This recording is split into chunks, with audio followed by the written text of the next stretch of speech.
모두를 위한이라는 제목 가지고 말씀을 전하도록 하겠습니다.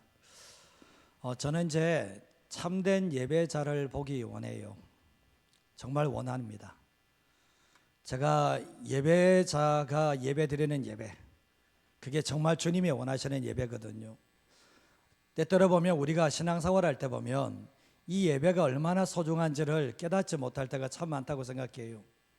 그러나 보면 예배를 받으시는 분은 하나님이 예배를 받으세요. 사람이 받는 게 아니라 하나님이 받으시거든요. 그래서 중요한 게 뭐냐 보면 내가 정말 예배가 얼마나 중요하지 않다면, 예배가 얼마나 소중하지 않다면 내 마음을 다해서 뜻을 다해서 예배드리는 그런 은혜가 있었으면 합니다. 오늘도 우리가 예배드리는 곳에 주님이 임재하시잖아요. 예배하는 심령 속에 주님이 함께 하시잖아요. 오늘도 우리가 예배드릴 때 그냥 드리고 갔다라는 그게 아니라 예배를 통해서 하나님이 받으시는 그 예배를 드리면서 하나님의 기쁨으로 충만한 가운데서 이 성전을, 교회를 나갈 수 있는 우리 모든 성도 되시기를 간절히 소원합니다. 신앙생활 할 때 보면 예배를 참 잘 드리는 사람의 특징이 뭐냐 보면 하나님의 말씀이 그 안에 있어요. 예배를 참 잘 드리는 사람들은 하나님의 말씀이 그 안에 녹여져 있고 삶에 녹여져 있어요. 그래서 보면 하나님의 말씀을 통해서 날마다 변화를 해나간다는 거예요. 예전의 모습이 아니라 하나님의 말씀을 붙잡고 날마다 변화하는 삶을 살아갈 때 그 삶을 통해서 하나님의 역사가 일어난다는 것을 기억하셨으면 합니다. 이제 특별 새벽 부흥회가 10일 동안 끝나게 되었는데요. 그는 흥하에 되었고 나는 쇠하여리라, 이 주제를 가지고 했습니다. 세례 요한의 인생에 대해서 말씀을 전했는데 보면 유튜브로 통해서 한번 들어보신 분 한번 들어보세요. 참석하신 분 뭐 다 있겠지만 저는 이제 공동체를 위해서 말씀을 전했기 때문에 들어보셔야 됩니다. 들어보시고 함께 참여하지 못한다 하시라도 그 말씀을 들어보시면서 함께 기도하셔야 된다는 것을 알게 되는데, 우리가 보면 삶을 살아갈 때 예수 믿고 난 이후에 나는 누구를 위해 사는가 한번 생각해 보셔야 되거든요. 그래서 세례 요한의 고백처럼 그는 흥하에 되었고 나는 쇠하여리라, 이게 예수 믿는 사람, 정말 주님의 길을 따라가는 사람들의 모습이라는 것을 기억하시면서 살아가시기를 간절히 소원합니다. 이제 성탄절이 얼마 남지 않았습니다. 성탄절 얼마 남지 않았는데 제가 일본에 11월 달에 좀 다녀오게 되었습니다. 11월 달에 좀 다녀왔는데 비전 특별 새벽회 부흥회 준비도 할 겸 연말 연초 다 준비하면서 한국에 들어오게 됐는데요. 일본에 가면서 느꼈던 게 뭐냐 보면 모든 가게마다, 모든 현장 속에 다 캐롤송이 나온다는 거예요. 일본은 복음화율이 높지 않습니다. 예수 믿는 사람이 많지 않아요. 100명 중에 2-3명 되면 많이 되겠죠. 그런 상황인데도 가는 곳마다 캐롤송이 올라나고 어느 곳에 가도 쉽게 들을 수가 있는 것이 성탄절 캐롤송이었습니다. 근데 우리나라는 예수 믿는 사람이 더 많잖아요. 예수 믿는 사람이 더 많은데도 이곳저곳에서 캐롤송이 울려나오긴 하지만 과거에 비했을 때는 캐롤송을 듣기가 힘든 시대가 됐다는 것을 알게 됩니다. 근데 우리가 연말이라서 우리의 몸도 바쁘고 우리의 마음도 바쁠 수가 있습니다. 정말 연말에 분주하고 시끄럽게 보낼 수 있는 상황들도 참 많이 있죠. 그러나 이 연말의 중심에 성탄절이 들어와 있다는 거예요. 어쩌면 마음이 가장 분주하고 가장 마음이 복잡고 이런 시점에 뭡니까? 우리의 마음을 차분하게 만들고 다시 예수님께 집중하게 만드는 그 성탄절이 12월 25일 날 있다는 것이 우리에게 큰 은혜가 된다는 것을 생각해 봅니다. 우리가 보면 예수님을 만난 사람들은 성탄절 이 분주함에 이게 살아가지 않아요. 우리가 성탄절이 우리들의 시끄러움과 분주함이 잊혀진다면 그분은 정말 예수님을 소중히 여기지 않는 사람이 되겠죠. 그러나 아무리 분주하다 할지라도, 아무리 바쁘다 할지라도 내 마음에 계신 예수님을 바라보면서 이 성탄절을 보내게 된다면 예수님의 가치를 더 체험하게 하시는 하나님의 놀라운 은혜가 이 성탄절에 부어지게 됩니다. 조심해야 될 이유가 뭐냐 보면 우리의 삶의 이유와 목적은 예수님입니다. 예수님을 만난 사람들에게는 삶의 이유와 목적이 다른 게 될 수가 없어요.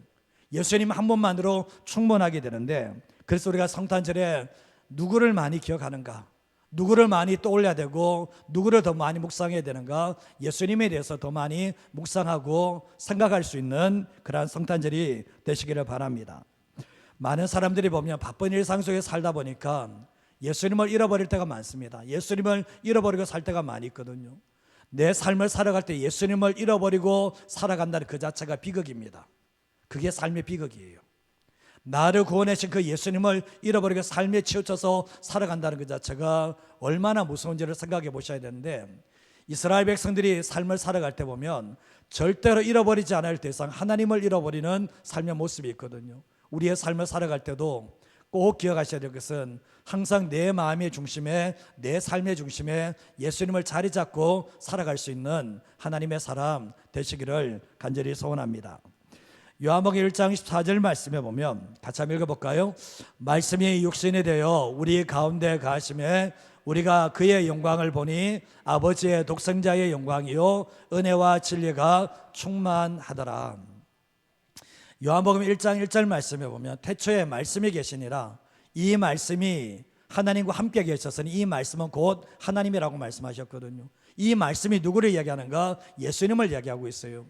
예수님께서 이 땅에 하나님의 말씀으로 말씀이 육신이 되어 우리 가운데 거하게 되는데, 예수님이 이 땅에 오신 이유는 하나님의 말씀을 그대로 이루시기 위해서 예수님이 이 땅에 오셨습니다.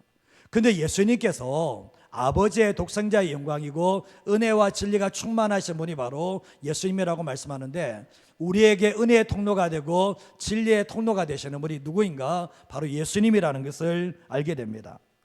근데 예수님은 자기 자유로 이 땅에 내려오신 게 아니에요. 우리가 이 땅에 태어날 때도 내가 태어나고 싶어서 날짜 정하고 태어나오셨습니까? 그런 분 계세요? 여러분 자녀들 낳을 때 내가 12월 31일 날 자녀 낳겠다고 낳으신 분이 계십니까? 아무도 없지 않습니까? 아무도 없어요. 사람들은 때를 정할 수 있는 능력이 없어요.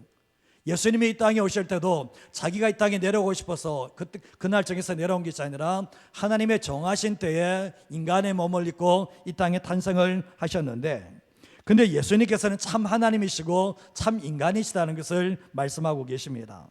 근데 죄로 어두워진 이 세상 속에서 예수님은 세상에 빛으로 오셨잖아요. 우리가 보면 예수님을 만났을 때 우리가 어둠이었잖아요. 그러나 예수님의 빛이 우리 안에 들어오면서 우리가 빛의 자녀들이 됐다는 것을 알게 되는데, 또한 예수님께서 또 하나님의 말씀으로 오셨고, 예수님께서는 결국 뭡니까? 그리스도로 이 땅에 오셨다는 것을 알게 돼요. 세례 요한이 많은 사람들이 네가 그리스도가 아니냐 얘기했을 때 나는 그리스도가 아니라는 거예요. 나는 구원자가 아니라는 거예요. 그러나 예수님께서는 뭐라고 하셨습니까? 내가 그리스도고 내가 하나님의 아들이고 내가 구원자라고 주님이 말씀을 하셨습니다. 근데 예수님께서는 정말 우리 자신을 통해서 모든 사람들이 구원받기를 원했던 것이 예수님의 마음이었다는 것을 알게 됩니다. 자, 예수님의 탄생 기사가 복음서에 나오는데 복음서 두 곳에 많이 나옵니다. 마태복음과 누가복음에 나옵니다. 마가복음에서는 예수님의 탄생 기사가 없고 요한복음에도 탄생 기사가 없어요. 마태복음과 누가복음에만 예수님의 탄생 기사가 등장을 하고 있는데, 정말 예수님의 어머니 마리아가 있는데 마리아에게 천사 가브리엘이 찾아가서 아들을 낳게 될 것이다. 너 아들은 성령으로 태어나게 될 거라고 말한 복음이 누가복음에 등장을 합니다. 동정녀 마리아께서 예수님이 잉태하시고 그리고 인구조사 때문에 고향으로 피신 내려가시고 낮고 천한 말구에서 탄생을 하시고 아무도 아기 예수의 탄생을 맞이하지 않는 이 모습이 누가복음에 나오고, 천사들이 목자들에게 아기 예수의 탄생을 알려주게 되면서 이 목자들이 결국은 아기 예수의 탄생을 축하하는 그 장면이 누가복음에 등장을 하고 있습니다. 그리고 근데 이제 마태복음 말씀 오늘 또 읽었지만 정말 오늘 말씀에도 보면 요셉이 정말 이 마리아가 임신한 모습을 보고 자기 아들 아니잖아요. 자기 아니잖아요. 끊어버리려고 했던 그 모습이 있고, 그리고 또한 이 동방박사들이 어떻게 합니까? 산 넘고 물 건너서 예수님을 베들레헴에 찾아오는 장면도 나오고, 예수님께서 헤롯이 죽이려고 하기 때문에 예수님 헤롯의 눈을 피해서 나사렛 땅에 감으로 말미암아 나사렛 사람으로 일컬음을 받는 그 사건이 바로 마태복음에 등장을 하고 있습니다. 근데 마가복음과 요한복음에서는 예수님의 탄생대 기사에 대해서 말씀을 하지 않고 있거든요. 오늘 우리가 이제 마태복음 말씀도 읽었고 요한계시록 말씀을 읽었는데, 오늘 이 세 가지 주제, 너희를 위하고 나를 위하고 모두를 위한다는 이 성탄의 주제를 가지고 함께 말씀을 나눴으면 합니다. 점절이 하시는 게 뭔가 같이 한번 읽어보겠습니다. 예수님의 성탄은 죄인인 우리를 구원하시기 위함입니다. 이게 뭐냐 보면 너희를 향한, 우리를 향한 예수님의 성탄이라는 것을 알게 되는 거예요. 예수님이 왜 이 땅에 오셨는가? 우리를 위해서, 정말 나를 위해서 예수님이 이 땅에 오셨다는 것을 말씀하고 있습니다. 세상에는 이제 다양한 종족들이 살고 있거든요. 제가 네팔에 가보니까 네팔 안에, 한 나라 안에 150 종족이 있어요. 150 종족. 그러니까 보면 유럽 사람의 얼굴도 가진 사람이 있고, 흑인의 모습도 있고, 황인족의 모습도 있고, 그래서 그 나라가 하나가 안 된다는 거예요. 각기 한 150종 종족 되는 사람들이 있다 보니까 전혀 하나가 되지 않기 때문에 연합되지 않는 모습이 그들 안에 있더라고요. 우리가 보면 잘 알다시피 세계 각기 나라가 서로 문화가 다르다는 것을 알게 되는데, 돈 리차드슨이라는 사람이 지은, 선교사님이 지은 화해의 아이라는 책이 있습니다. 화해의 아이라는 책이 있는데, 이거는 선교학에서는 아주 중요한 책으로 손꼽히고 있습니다. 그런데 이 책에서 뉴기니아에 있는 원시부족인 이 사위 족속에 대해서 이 책에서 얘기를 하고 있거든요. 근데 이 사위 족속은 배반을 최고의 미덕으로 여깁니다. 뭘요? 최고의 미덕이 된다고요? 배반을 최고의 미덕으로 여깁니다. 이런 나라가 있다는 거예요. 보면 우리가 생각할 때 뭐가 배반이 무슨 최고의 미덕이냐, 전혀 엉뚱한 소리가 같지만 이 부족은 배반이 최고의 미덕으로 여긴다는 거예요. 선뜻 이해가 안 되겠지만 이들은 호전적이고 싸움을 통해서 정복하며 확장해가는 부족입니다. 그렇기 때문에 이들은 배반하는 것을 반복되이 하게 되는데, 싸움에서 이기는 기술로서의 배반과 배신이 그들에게는 핵심 가치라는 거예요. 싸움에서 이기기 위해서는 배반해야 되고 배신해야 되는 것이 그들의 삶의 핵심 가치라고 꼽히는데, 그들에게서 가장 이상적인 배반은 살해할 목적을 가지고 희생자에게 베푸는 친절과 호의가 가장 이상적인 배반이라는 거예요. 그래서 보면 친절과 호의는 배신을 위한 도구이며 그 사람을 잡아먹기 위한 미끼일 뿐이라는 거예요. 이들은 예수 그리스도를 배반한 가룟 유다를 자신들의 뭘 여긴다고요? 이상형으로 보고 그의 배반을 숭상하게까지 한다라는 거예요. 우리는 이 가룟 유다 보면 어처구니 없는 사람이고 정말 해서는 안 됐던 했던 사람이라고 생각하는데, 이 사람들은 뭡니까? 이 가룟 유다가 이상형이고 가룟 유다가 숭배까지 한다라고 얘기를 하더라고요. 근데 모든 것을 희생하면서 자신을 내어주신 예수님의 숭고한 가치가 이들에게는 통하지 않는 거예요. 뭐가 핵심 가치입니까? 배반과 배신이 핵심 가치니까 이들에게는 안 통하는 거죠. 선교사님이 이런 모습을 보면서 너무 고민하고 복음이 안 들어가는 거예요.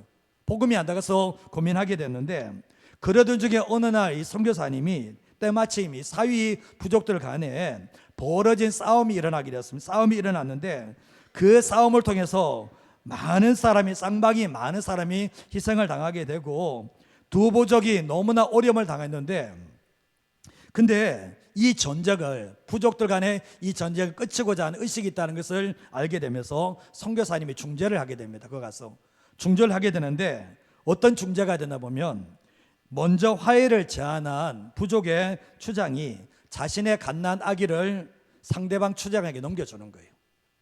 먼저 화해를 자처하는 그 사람의 아기가 있으면 그 아기를 상대방 추장의 아기에게 넘겨주면서 그 아이는 상대방 추장의 아이가 되어서 그 마을에서 자라나게 됩니다. 그리고 그 아이가 살아있는 동안에 두 마을은 다시 싸움을 할 수 없다는 약속이 맺어지는데, 그 아이가 뭡니까? 화해의 아이가 되는 거예요. 이 아이가 있기 때문에 함부로 전쟁을 치르지 않는다라는 거예요. 이 하나님과 인간들은 커다란 전쟁 가운데서 있었는데 많은 사람이 죽었다라고 얘기합니다. 그러던 어느 날 하나님께서 이 전쟁을 더 이상 하지 않기를 원하셔서 이 싸움을 멈추자는 의미 속에서 자신의 하나밖에 없는 아들을 화해의 아이로 이 땅에 보내셨다라는 거예요. 그 아들이 바로 예수님을 이야기하는 거예요. 이러한 개념을 가지고 복음을 전했습니다. 당신들의 추장의 아들을 상대방이 넘겨주면서 이게 화해의 아이에 대해서 더 이상의 전쟁이 없는 것처럼 하나님께서는 화해의 아이로 예수님을 보내셔서 하나님과 인간 사이의 화평을 이루게 하셨다는 이 복음을 통해서 그 부족을 복음화했다는 그 얘기입니다. 우리가 요한일서 4장 9절에서 10절 말씀을 보시면 하나님의 사랑이 우리에게 이렇게 나타난 바 되었으니 하나님이 자기의 독생자를 세상에 보내시면 그로 말미암아 우리를 어떻게 해요? 살리려 하심이라 라고 말씀하죠. 10절 말씀 같이 한번 읽어보겠습니다. 사랑은 여기 있으니 우리가 하나님을 사랑한 것이 아니요 하나님이 우리를 사랑하사 우리 죄를 속하기 위하여 화목제물로 그 아들을 보내셨습니다. 이 죄가 얼마나 무서운지를 잘 모르는 사람들이 많아요. 하나님과 우리 사이, 창조주와 피조물이 인간 사이가 이 죄로 말미암아 깨졌거든요. 죄의 중심에는 내가 내 인생의 주인 된 거예요. 하나님의 주인 됐음을 인정하지 않고 내가 내 인생의 주인 돼서 내 마음대로 살아가는 것이 죄의 뿌리에 있거든요. 창조주 하나님을 인정하지 않고 구원자 예수님을 인정하지 않고 믿지 않는 이 죄가 결국 뭡니까? 하나님과 우리 사이를 갈라놓고 하나님과 우리 사이가 원수관계, 전쟁이 있는 관계로 만들었다는 것을 잘 모르는 사람들이 있다라는 거예요. 그런데 하나님께서 독생자 예수님을 보내신 것은 아들을 통해서 우리와 화해를 이루면서 우리를 다시 살리기 위해서 보내셨다라고 말씀하는 거예요. 우리가 예수님을 영접하기 전에는 누구나 할 것 없이 죄와 허물로 죽은 인생이에요. 영적으로 죽은 인생이에요. 하나님과 원수의 관계가 끊이지 않고 하나님과 전쟁이 일어날 수밖에 없는 그 원수의 삶이었는데 하나님께서 입장에서 먼저 화해의 아이를 우리에게 보내주셨어요. 그거 바로 예수님이죠. 그 예수님을 통해서 우리를 살려주셨는데 10절 말씀에 보면 사랑은 여기 있는데 우리가 하나님을 사랑한 것이 아니고 하나님이 우리를 사랑하사 우리 죄를 속하기 위해서 화목제물로 하나님과 인간의 화목제물로 그 아들을 보내셨다라고 분명히 말씀합니다. 죄가 얼마나 심각한지 하나님과 우리 사이를 갈라놔버려요. 하나님과 우리 사이가 정말 이렇게 영원한 관계가 생겨보도록 만들었지만 하나님의 입장에서 우리와 화해하기 위해서 독생자 예수를 보내주시고 죄의 문제와 죄의 장벽을 해결해 주신 것이 바로 화목제물로 오신 그 예수라는 것을 우리에게 말씀하고 있는 거예요. 자, 오늘 말씀해 보면 마태복음 1장 18절에서 20절 말씀 보면 예수 그리스도의 나심은 이러하니라 그의 어머니 마리아가 요셉과 약혼하고 그 당시 약혼은 결혼하고 동일한 혈육이 있어요. 근데 약혼하고 난 뒤에 함께 살지 않아요. 결혼할 때까지 안 사는데 약혼한 것은 곧 결혼과 동일한 혈육 효과를 가지고 있는데 동거하기 전에 결혼하고 난 뒤에 동거하는 것이 약혼하고 동거하진 않아요. 동거하기 전에 성령으로 잉태된 것이 나타났는데 임신을 하게 된 거예요. 마리아가 19절 말씀에도 보면 그의 남편 요셉은 의로운 사람이라서 그를 드러내지 않고 가만히 끊고자 했다라고 말씀하는데 좋은 사람입니까? 나쁜 사람입니까? 예, 좋은 사람이죠. 보면 마리아가 임신을 했는데 저 애가 내 아이가 아니에요. 내 아이가 아니면 어떻게 됩니까? 그 당시 때 이런 여자는 돌로 쳐 죽여도 할 말이 없어요. 근데 남편이 어떻게 합니까? 의로운 사람이라서 정말 드러내지 않고 가만히 그냥 정리하려고 이렇게 하게 되었던 거예요. 근데 20절 말씀을 보시면 이 일을 생각할 때 이제 끊고자 생각을 할 때 주의 사자 천사가 꿈에 나타나서요 하나님의 말씀을 대언하는 게 뭐냐? 다윗의 자손 요셉아 내 아내 마리아 되기를 무서워하지 말라. 그에게 잉태된 자는 누구로 된 거라고요? 성령으로 된 거라고 말해주게 됩니다. 정말 너가 지금 위험한 생각을 하고 있구나. 정말 마리아 임신하니까 네 자식 아니니까 지금 끊으려고 하는데 충분히 이해는 간다는 거예요. 그러나 요셉아 내 아내 마리아를 데려와야 된다. 그에게서 잉태된 자는 성령으로 잉태된 하나님의 아들이 너 아내 마리아를 통해서 온다는 것을 이야기해 주니까 요셉이 그것을 받아들이고 하나님의 사람이 받아들이고 결국 뭡니까? 마리아를 품어냈다는 것을 알게 되는 거예요. 그러면서 21절 말씀에 보면 아들을 낳으리니 이름을 예수라 하라. 이는 그가 자기 백성을 그들의 죄에서 구원할 자이심이라 라고 말씀하고 있거든요. 아들의 이름까지 정해줍니다. 구약 성경에 여호수아, 호세아 이런 이름은 다 구원자라는 뜻을 구원이라는 뜻을 가지고 있는데 예수아라는 이름도 구원이라는 뜻을 가지고 있습니다. 결국 예수님께서 이 땅에 오셔서 자기 백성을 그들의 죄에서 구원할 자로 하나님의 아들 예수님이 이 땅에 탄생하신다는 것을 결국 뭡니까? 가르쳐 주게 되었던 거죠. 그래서 결국 뭡니까? 이 예수는 하나님과 인간 사이에 화해의 아기로 이 땅에 구원자로 오셨다는 것을 말씀하는데 누가복음 말씀에 보면 오늘날 다윗의 동네에 너희를 위하여 구주가 나셨으니 너희를 위하여 구주가 나셨으니 곧 그리스도 주시니라 라고 말씀을 하고 있거든요. 예수님의 성탄은 우리를 위한 거예요. 죄인인 우리를 위해서 예수님이 오신 거예요. 예수님이 이 땅에 오실 이유가 있습니까? 자신 때문에 이 땅에 오셔야 되는 겁니까? 하늘 보좌 버리고 예수님이 이 땅에 오셔야 되는 거예요? 아니잖아요. 예수님께서 이 땅에 오신 목적은 단 하나입니다. 죄인인 우리를 위해서, 나를 위해서 예수님이 이 땅에 오신 사건이 바로 성탄절이라는 거예요. 그래서 예수 믿는 사람은, 예수님을 만난 사람들은 고백합니다. 이 성탄절은 나를 위한 성탄이야. 정말 우리를 위한 성탄이야.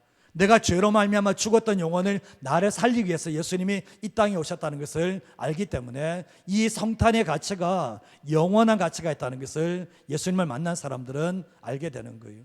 그래서 첫 번째로 말씀을 드린 것은 너희를 위한 성탄이라는 거예요. 예수님을 만난 우리를 위한, 나를 위한 성탄이라는 것을 기억하시면서 이 성탄절에 정말 위대하신 그 예수님을 찬양하며 감사할 수 있는 우리 모든 성도 되시기를 바랍니다. 정말 예수님을 만난 사람들은 이 뱃속 밑에서까지 이 감사가 있어요. 그게 있어요. 예수님을 만난 사람들. 정말 이 구원의 가치가 얼마나 정말 중요한지를 알고, 내가 뼛속까지 죄인인 나를 살리기 위해서 예수님이 땅에 오셨다는 것을 아는 사람은 이 성탄절이 얼마나 중요한, 십자가에 죽으시고 부활하기 전에 먼저 인간의 몸으로 오신 이 성탄절이 얼마나 중요한지를 깨닫게 되는 하나님의 역사가 있게 되는 거예요. 기억하십시오. 이 성탄절은 죄인인 나를 살리기 위해서 예수님이 오신 사건이라는 것을 기억하시면서 하나님께 감사할 수 있는 저와 여러분 되시기를 주님의 이름으로 축복합니다. 두 번째 레슨이 뭔가 읽어보겠습니다. 성탄의 의미를 깨달은 사람만이 구원자 예수님을 높여드립니다. 그러면 의미에서 구원받은 성도들에게 성탄절은 예수님을 위한 날이 되는 거예요. 예수님을 위한, 나를 위한 성탄이 뭐냐 보면 예수님을 위한 성탄이 되는 거예요. 성탄의 주인공은 예수님입니다. 맞죠? 성탄의 주인공은 우리가 아니에요. 우리는 혜택을 누리는 사람이지 성탄의 주인공은 아니에요. 근데 우리가 잘 아시다시피 이 동영상을 보시면, 요즘 보면 성탄의 주인공은 예수님입니다, 이 문구가 참 많거든요. 근데 과거에 성탄절 때 보면, 과거에 신앙생활 하신 분들이 성탄절의 주인공 산타크로스가 되어 있는 경우가 많이 있죠. 저는 어렸을 때, 자랐을 때 성탄절이 예수님 기다리지 않고 산타크로스를 기다려요. 제가 그렇게 자랐습니다. 산타크로스가 어떤 선물을 주실까 생각하며 기다려 살았는데, 근데 뭐 산타크로스가 주는 그 선물을 기대하며 살았죠. 산타가 많이 부각이 되었었습니다. 그러나 지금은 그런 거 아니에요. 지금 애들에게 산타크로스 얘기 안 합니다. 그 얘기했다면 큰일 나거든요. 그렇게 얘기하는 게 아니라, 선물은 누가 주는 겁니까? 산타크로스 내려옵니까? 다 부모가 주는 거 아니에요. 솔직하게 다 부모가 주는, 뭐 산타크로스가 와요. 그런 얘기 지금 안 합니다. 지금 시대는 잘 안 하거든요. 지금 시대는 뭡니까? 예수님이 얼마나 중요한 분이신지를 이야기를 하고, 예수님을 만난 우리들이 자식들에게 산타와 같은 존재가 선물을 주는 것이지 산타가 내려오는 건 아니라는 거잖아요. 비전특별 새벽 부흥회를 하면서 그는 흥하여야 됐고 나는 쇠하여야 하리라, 이 주제를 가지고 말씀을 드렸는데요, 하나님의 자녀들의 삶의 목적은 분명합니다. 그는 흥해야 되고 나는 쇠한 거예요. 내가 자꾸 흥하면 안 돼요. 나는 죽고 예수가 드러나는 삶을 살아가야 되는데, 사도 바울도 그렇고 다윗도 그렇고 항상 삶의 원칙이 뭡니까? 주님의 이름을 높여야 되는 것, 그분이 영광받기를 원하는 삶을 살았던 것이 다윗과 사도 바울의 모습이었던 거죠. 신앙생활 성숙하게 되면 초점이 어디로 갑니까? 예수님께로 가요. 신앙이 미성숙하면 초점이 어디 갑니까? 다 자신에게 오는 거예요. 항상 예수님을 통해서 내 인생이 잘 돼야 된다. 신앙이 어린 거예요. 그러나 나를 통해서 예수님의 이름이 높임을 받아야 된다. 내가 직장 생활에도 어느 곳에든지 나를 통해서 예수님의 이름이 높임을 받아야 된다 생각하는 사람들은 모든 초점이 다 예수님께 흘러가게 되는데, 그 초점과 시선이 변화되는 것이 바로 신앙의 성숙의 시작이라는 것을 알게 됩니다. 하나님의 은혜와 사랑을 가슴 깊게 경험한 사람들은 예수님 위에 삽니다. 맞죠? 예수님이 삽니다. 어떻게 하면 예수님의 얼굴에 미소 짓게 만들까? 어떻게 하면 예수님을 기쁘게 할 수 있을까? 그 고민을 하면서 살아가게 되거든요. 그래서 예수님의 이름이 드러나고 예수님의 이름이 높임을 받는 건 그게 자신이 살아갈 이유라는 것을 알게 되죠. 그게 아니면 어떻게 됩니까?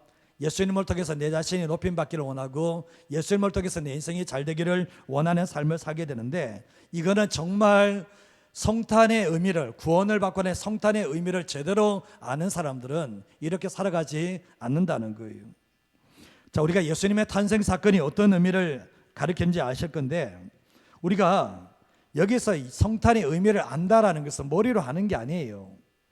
예수님께서 나의 죄 때문에 나를 구원하시기 위해서 안다라는 것, 그런 사람들은 감격이 없어요. 그러나 예수님의 성탄의 의미는 전 존재를 가지고 아는 거거든요. 내 뼛속까지, 내 피와 마음까지 예수의 생명이 흘러드는 사건인데, 어떻게 머리로 알고 머리로 안다는 것은 삶의 변화가 일어나지 않거든요.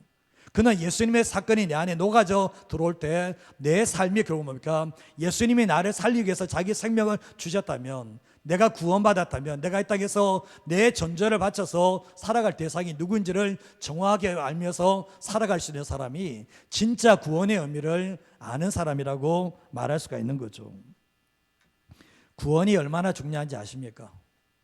구원이 얼마나 위대한 사건인지 아십니까? 제가 구원을 받지 못했을 때는 이거 잘 몰랐어요. 그러나 구원을 받고 난 이후에 자다가도 깨도 감사해요.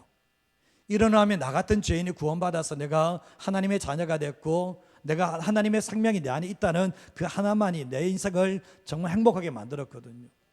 저는 보면 성탄절에 보면 가족 여행을 떠나는 분들이 있더라고요. 참 이게 보면 성탄절에 뭐하고 계시는지 모르지만, 성탄절에 정말 누가 제일 초점입니까? 예수 그리스도가 초점인데, 예수가 초점이 안 되니까 성탄절에 엉뚱한 행동을 해요.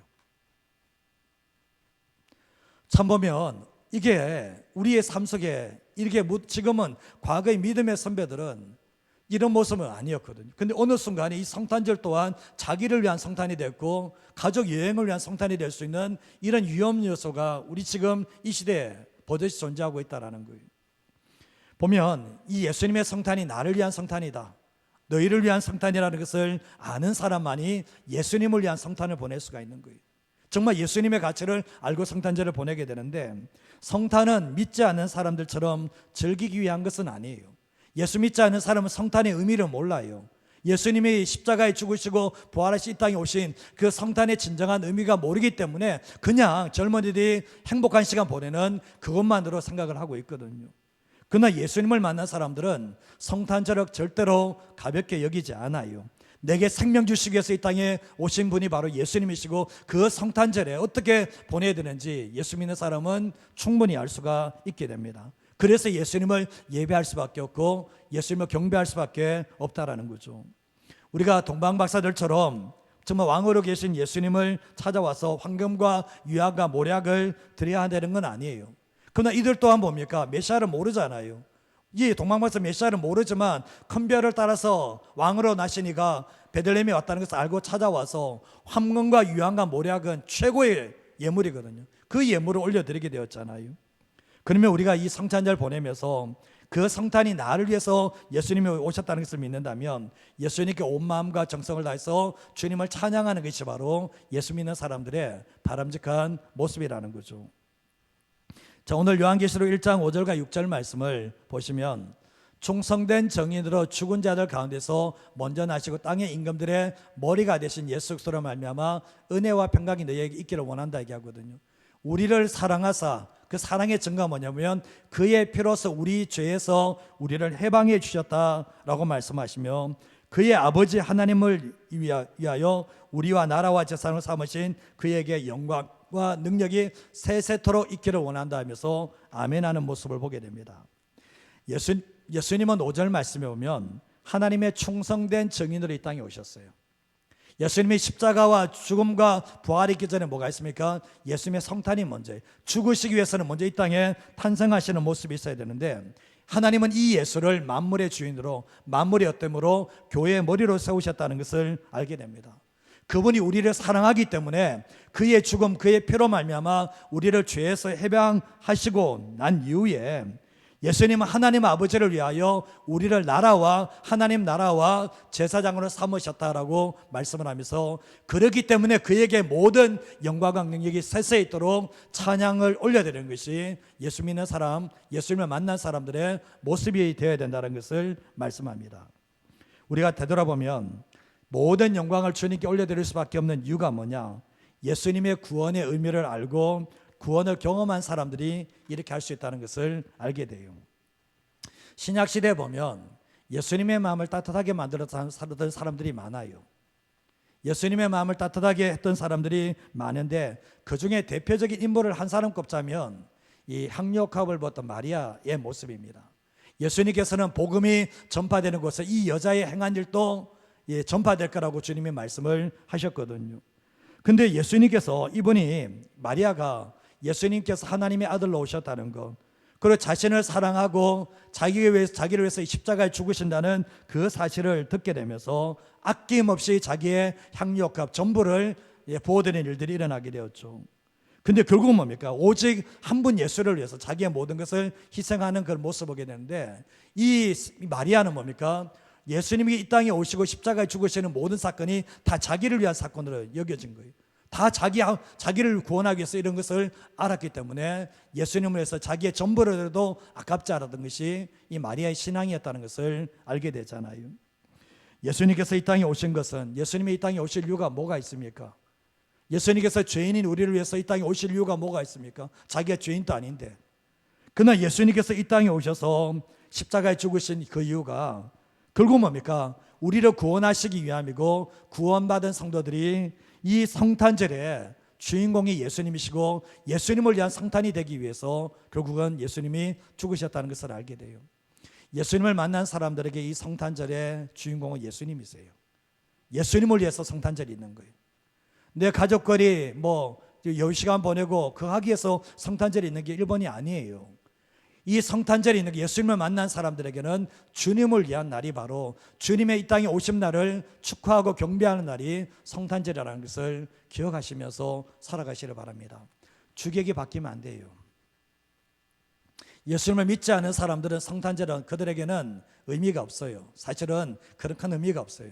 그러나 예수님을 만난 사람에게는 이 성탄절이 가장 소중한 날로 기억되고, 그 소중한 주님 앞에 모든 것을 정말 경배하며 찬양하는 것이 성탄절이라는 것을 기억하시면서 살아가시기를 주님의 이름으로 축복합니다. 자, 마지막 한 가지만 더 말씀드리겠습니다. 한번 읽어보겠습니다. 우리를 통해 구원자 예수님의 성탄 소식은 계속 전해져야 합니다. 첫 번째가 너희를 위해서, 그 다음에 나를 위해서 예수님이거든요. 그 다음에 모두들을 위한 성탄이 바로 이 성탄절이라는 거예요. 저는 이제 과거에 시골교회에서 자랐습니다. 시골에서 살았거든요. 시골에서 살았는데 과거 성탄절 때마다 이제 새벽송을 돌았습니다. 지금 또 새벽송 하는 교회가 있습니다. 제가 아는 친구가 이제 교회가 이제 지금 하는데, 저 보니까 올해도 새벽송 받기를 원하시는 성도들을 이게 자원을 받더라고요. 그 성도들이 우리 가정에 새벽송 받겠습니다 얘기하면 뭐죠? 그 가정에 찾아가서 새벽송을 하는 거예요. 요즘 아파트 사시는 분이 새벽송 하면 상당히 힘들겠죠. 그럼에도 불구하고 뭡니까? 새벽송 받기를 원하는 사람은 해주겠다고 하던데요. 근데 우리가 그 당시 때 보면 예수님을 믿는 가정에 찾아가서 이제 아기 예수의 탄생을 알리게 되었거든요. 참 의미가 있었고 힘겹지만 즐거운 시간이었습니다. 그 당시에 새벽송 돌면 12월 25일 날 새벽 12시 딱 정오되면 떡국을 먹어요. 뭘 먹는다고요? 떡국을 한 그릇 줘요. 그런데 떡국 먹고 난 뒤에 이제 팀을 나눠요. 가까운 데 갈 팀, 멀리 지금 다 도시에 살아서 잘 모르는가요? 제가 보면 이게 편을 갈라요. 그러고 난 뒤에 멀리 팀 가는 사람들은 산을 건너고 물을 건너가야 돼요. 얼음이 깡깡 얼리는 그걸 건너가야 되거든. 어떤 데 빠지기도 해요. 근데 새벽 12시에 가가지고 돌아오면 이제 6시, 5시, 6시 이래 걸려요. 그러니까 멀리 가는 팀은 그러니까 5시간, 6시간 걸어가야 되는 거예요. 그만큼 가는 거예요. 그리고 그 집에 가서 이제 메리 크리스마스, 오늘날 다이슨의 너희를 위해 구주가 나셨으니 그러면서 지극히 높은 곳에서 하나님께 땅에서 기뻐하지 이렇게 하면서 함께 찬양 불러주고 선물 주면 또 딴 집으로 가요. 이렇게 했거든요. 그게 5시간, 6시간 걸렸는데 예배 시간이 어떻게 되겠습니까? 예배 시간에 오면 이게 지금 천국에 와 있는지 지금 이 땅에 있는 건지 구분이 안 가요. 막 예배 시간에 목사님 얼굴이 두세 개로 막 보이고 막 목사님이 아무리 야단쳐도 못 버텨냅니다. 그냥 그러다가 이제 예배 마쳐요. 그러면서 그 다음부터 생각해서 그 다음에는 절대로 안 가야지 이러면 이제 여자친구들이 이렇게 가자 그래요. 또 가자고. 그럼 또 끌려 또 가요. 또 그 멀리까지 갔다 오고 막 이랬는데 어느 순간 되니까 예배가 집중이 안 되는 거예요. 그래서 저희 부모님이 그만 가라 이제 멀리. 니네 거기 갔다 오면 예배처럼 맨날 자고 있대. 성탄절에 뭐 하는 거냐 이렇게 해서 가까운 데 갔던 적이 있거든요. 근데 성탄의 기쁜 소식은 누구에게 전해야 됩니까? 정작 누구에게 전해야 되죠? 예수님을 만난 사람에게 전해야 됩니까? 만나지 못한 사람에게 전해야 됩니까? 만나지 못한 사람에게 전하는 게 맞잖아요. 성탄절에 예수님 만난 사람에게 물론 그 사람이 만난 것을 확인시켜주게 할 수도 있겠지만 성탄절에 예수는 뭡니까? 만나지 않은 사람에게 전하는 게 정상적인 모습이었다는 것을 나중에서 깨닫게 되었습니다. 제가 분당에서 목회할 때 제 이 간증을 몇 번 했는데요. 제가 분당에 성탄절 예배를 교인들과 함께 드리고 난 이후에 이제 집으로 돌아오는 길에 은행에 볼 일이 있어서 이제 횡단보도 앞에 차를 대놓고 건너가게 되었는데 횡단보도 건너가니 80 정도 넘으신 할머니가 전도지를 나눠주고 있더라고요. 그 추운 날에 땅은 얼음길이고요. 눈은 내려서 녹지도 않았고요. 정말 살을 내듯이 추운 그날에 전도지를 나눠주고 있더라고요. 근데 들어가는데 누가 사람이 받습니까? 잘 안 받아요. 안 받아. 그냥 안 받아요. 근데 할머니가 끝까지 그걸 나눠주더라고요. 근데 누가 시켜서 그랬겠습니까? 80 넘으신 분이 누가 그 시켜서 했겠습니까? 시키지 않았어요.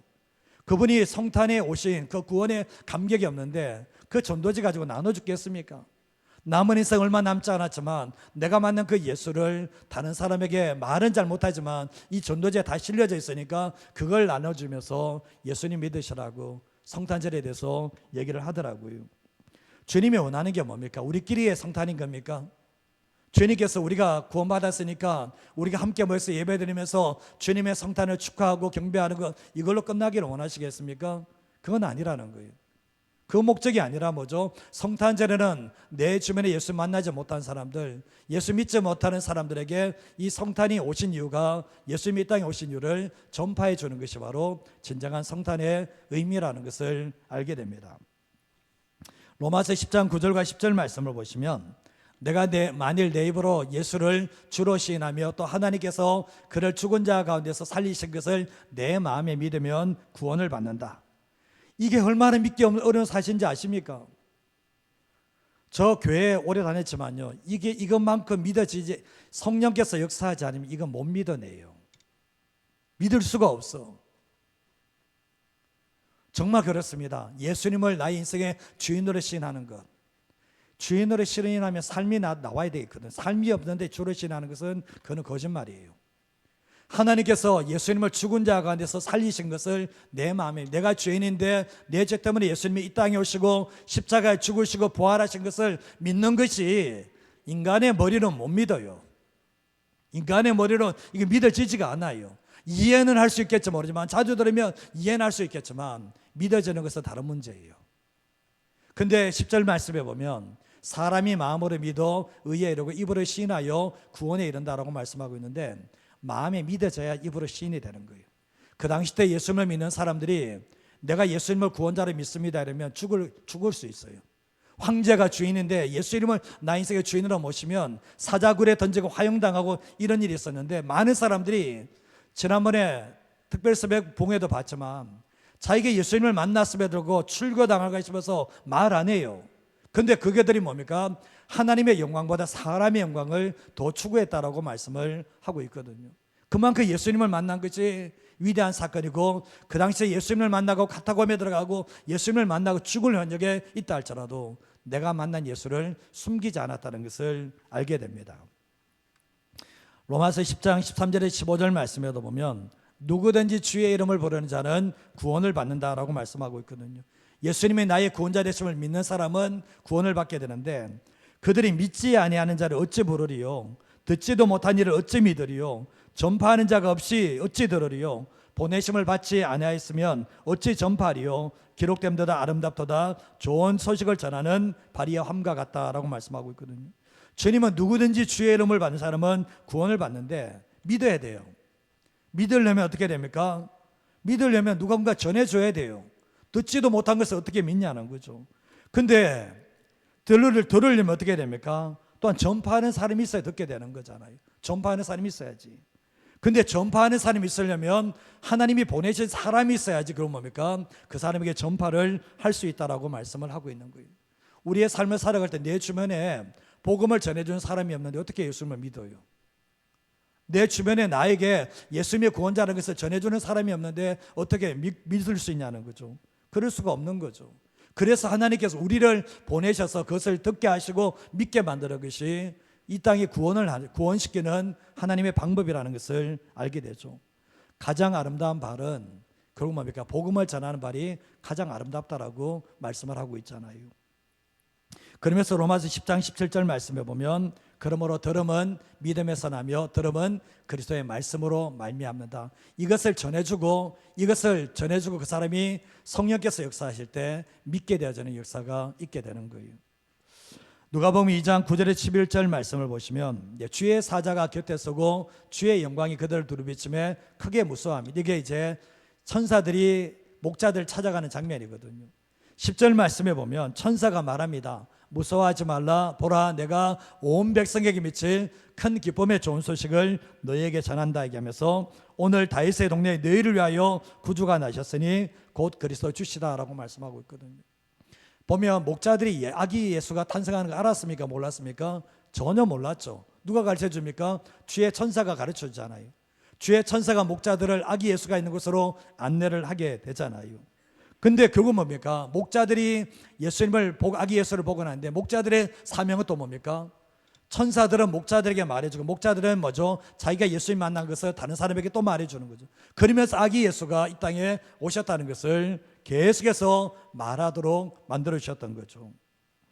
예수님께서 요한계시록 1장 5절 말씀을 보시면 또 충성된 정의로 죽은 자들 가운데서 먼저 나시고 땅의 임금들과 머리가 되신 예수 그리스도라고 얘기하거든요. 예수님은 하나님이 보내신 충성된 증인이세요.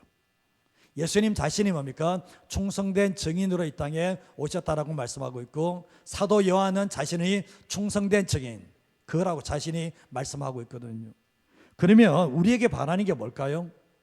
우리에게 바라는 것도 자신이 충성된 증인이고 사도 요한이 충성된 증인이면 우리에게 원하는 것도 뭡니까? 충성된 증인으로 살아가는 거예요. 법정에서 증인의 역할을 아시죠? 자기가 보고 들은 것을 정확하게 말하는 거죠. 우리가 예수님의 증인된다는 게 뭡니까? 내가 예수님의 탄생과 예수님의 십자가와 예수님의 부활의 사건을 내가 경험했다면 내가 보고 듣고 경험한 것을 다른 사람에게 말해주는 것이 증인의 모습이라는 거예요. 그렇죠? 사도행전 1장 8절 마지막 9절 보시면 오직 성령이 너희에게 임하시면 너희가 뭘 받습니까? 권능을 받고 예루살렘과 온 유다와 사마리아와 땅끝까지 이르러 뭐 된다고요? 내 증인이 되리라 하시니라 라고 말씀합니다. 예수님을 만나고 난 뒤에 성령에 충만해져야 될 이유가 뭔지 아십니까? 예수님 만나고 성령 충만하지 않으면 죽을 때까지 한 명도 구원 받도록 못해줘요. 진짜입니다. 예수님 만나고 예수 믿은 거 가지고 세상에 가서 저절로 예수님 전합니까? 안 전하잖아요. 예수님 만나고 성령 충만한 사람들이 뭡니까? 예수님의 증인되어서 삶을 살아갈 수 있음을 우리에게 말씀을 하고 있는 거예요.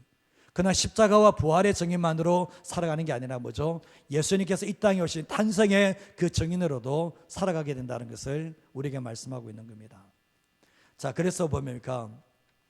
예수님을 만난 사람들이 뭡니까? 모두를 위해서, 예수 믿지 않는 모든 사람들을 위해서 예수님의 복음을 전하는 성탄절이 되어야 된다는 것을 우리에게 말씀하고 있는 거예요. 세 가지 말씀을 드렸습니다. 첫 번째가 너희를 위하다. 정말 내가 예수님을 만난 사람들은 이 성탄절이 나를 위한 성탄절이 알게 되죠. 성탄절이 예수님을 만난 사람들만이 뭡니까? 이 성탄의 주인공은 예수님이야. 그래서 결국 뭡니까? 주님을 경배하며 찬양하는 그 성탄절을 보내게 됩니다. 그리고 더 나아가서 주님을 만난 사람들은 이 성탄절의 기쁨이 나에게만 머물러있는 것이 아니라 다른 사람에게도 흘러갈 수 있도록 만들어주기 위해서 결국 뭡니까? 이 성탄절에 오신 예수님을 증거함으로 말미암아 모두를 위한 성탄절로 만들어주는 것이 정말 예수 믿는 사람들의 진정한 모습이라고 말할 수가 있는 거예요. 삶을 살아갈 때 그렇게 좀 생각하시면 되겠습니다. 우리는 이거는 잘 돼요. 예수님이 이 땅에 오신 것은 나를 위한 성탄이다. 이 성탄절에는 예수님을 높여야 되는 게 맞다. 예수님을 경배하는 게 맞다. 여기까지는 잘 될 수 있어요. 그러나 더 나아가서 기억하셔야 할 것은 예수님께서 구원받은 성도들이 이 성탄의 기쁨이 자기 안에만 머물러 있고 교회 안에만 머물러 있는 것이 아니라 결국 세상을 향해서 이 성탄의 기쁜 소식을 전하는 것이 하나님 아버지의 예수님의 뜻이라는 것을 기억하시면서 살아가시기를 바랍니다. 머리로 끄떡한다고 다 되는 거 아닙니다. 그렇게 살지 않으면 그게 안 되는 거잖아요. 그래서 오늘 이 말씀 기억하시면서 정말 삶을 실천하는 저와 여러분의 삶이 되시기를 주님의 이름으로 축복드립니다.